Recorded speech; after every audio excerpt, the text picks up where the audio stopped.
one of my first roles after leaving the classroom was actually as an instructional coach. I was hired by University of Oregon for Engelman and Becker to basically be an instructional coach in project follow-through and helping teachers implement good direct instruction.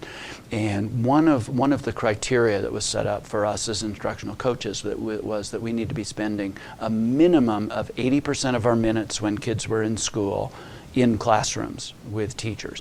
And so I really learned the power how I, as a non-evaluative person, can be of assistance as an instructional coach. So I loved the concept of coaching for many years.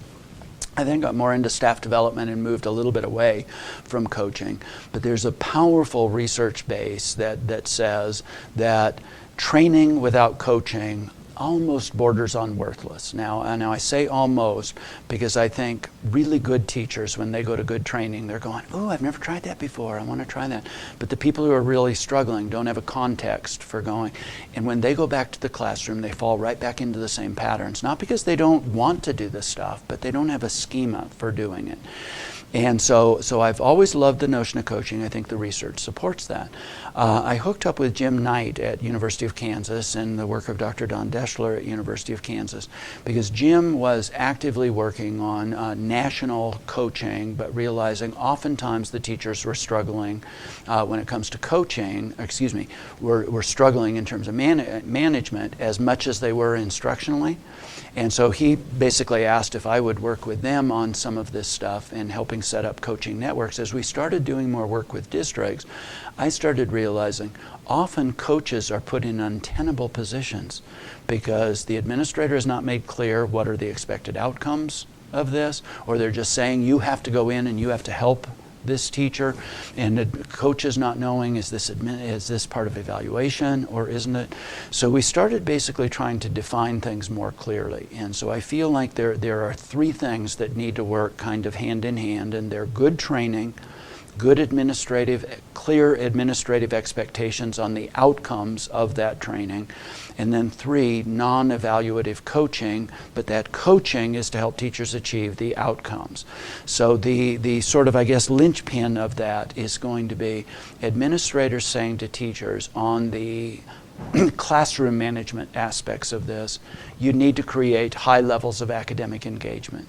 There's various vehicles for doing that, opportunities to respond, etc. But you need to create high levels of academic engagement. You need to create respectful interactions in every direction, because that just has to be part of the culture of this school. And you need to have kids following through on your own procedures and rituals and traditions. That's what administrators should be looking for when they're doing walkthroughs. Teachers should perceive then, oh, I don't have to do all of the details of whatever that training was. I have to achieve the outcomes of that classroom management training, which is engagement, respect, and kids following my own unique procedures.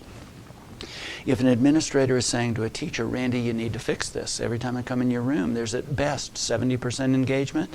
In this school district, we require no less than 90% engagement at any given moment. That should put pressure on the teacher to feel like I have to fix this. And the safety valve is not, oh, I've got my CHAMPS charts on the wall, or oh, I worked on ratios of interactions yesterday.